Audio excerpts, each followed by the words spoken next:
This story really begins for me back in the summer of 1992. I got a phone call from an older gentleman I knew who was a writer, and he asked me if I'd go attend a meeting for him at the University of California, Berkeley. He told me that the Communist Party USA had recently split over differences of how to best take America down.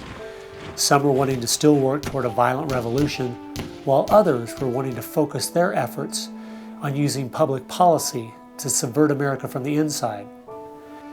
He was curious what they had to say. I mean, after all, the Berlin Wall had just come down, the Soviet Union had dissolved, and the whole world was saying communism is dead. So why were they meeting, and what were they up to? I was in graduate school at the time, and the whole idea of slipping in undercover into a communist meeting sounded pretty neat, so I decided to go. The first surprise I had was when I walked into the auditorium. I was expecting it to be filled with college radicals, but instead it was 50, 60, and 70-year-olds, grandparents, professionally dressed with briefcases. And I realized this might be a little more serious than I thought. As the weekend unfolded, I listened carefully as they outlined their plan and agenda and how they were going to infiltrate the institutions of America to influence us in the direction they wanted us to go. To destroy our families, they wanted to promote cohabitation instead of marriage. They wanted to try to get children away into government programs at the earliest age possible. And they also said they'd like to get behind the feminist movement because they felt it had been very successful in making women discontent with marriage and motherhood. To destroy business, they wanted to get behind the environmental movement. And in 1992, the environmental movement was very modest, but they thought it was the only vehicle capable of creating enough regulation and red tape to discourage business growth. And finally, to destroy our culture of religion and morality, they said, if we can get Americans to accept homosexuality, they thought it would begin to extinguish our traditional moral values Americans held. I remember thinking at the time, this plan doesn't seem very realistic. It's not something I'll need to worry about in my lifetime. It was 15 years later, I was appointed by the governor to be a state representative in the legislature. I'd only lived in my district for 2 years, so I thought it'd be a good idea if I wrote a monthly letter to the editor. Each month I wrote on a different topic. In January 2008, as I was contemplating what to write my letter on, I thought back to the meeting in 1992, and I thought of the goals they'd outlined and where America was today, and I couldn't believe how successful they had been.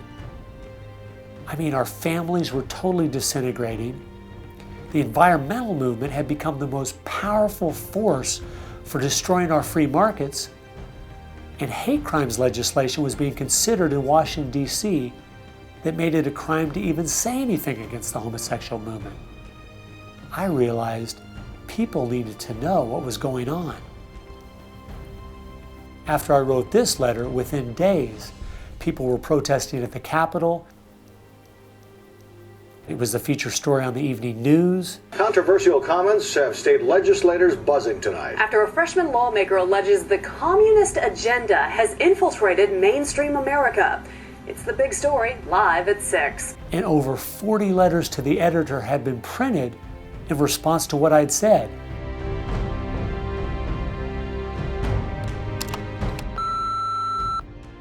Hey, I just wanted to give you support on your newspaper article. Don't let them grind you down. Bye. I realized then I'd hit on something. One of the letters written in my defense stated that a book from 1958 had outlined a similar agenda. And this got my attention. The book was The Naked Communist by Cleon Skousen, who had been a former FBI agent. And inside the book, it documented 45 current communist goals from 1958. And as I slowly read through the list, seeing how specific their agenda had been to subvert us on the inside, I couldn't believe it.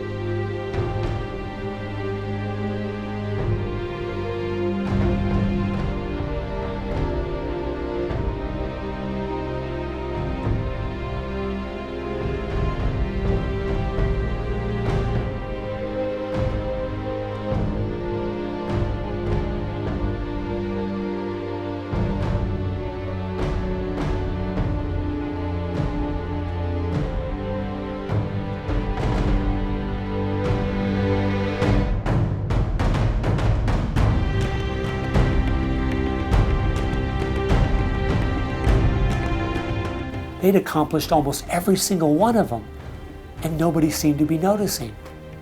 For at least the last 50 years, they'd been working actively behind the scenes, in the shadows, trying to move our people and our culture in a direction that was designed to destroy us.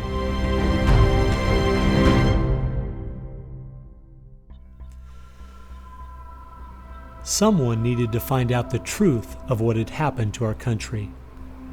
Could all of these very specific goals have been accomplished by accident? Or was there something there, under the surface, intentionally rotting away America's culture? I decided to go and get the facts from some of my favorite writers and speakers around the country.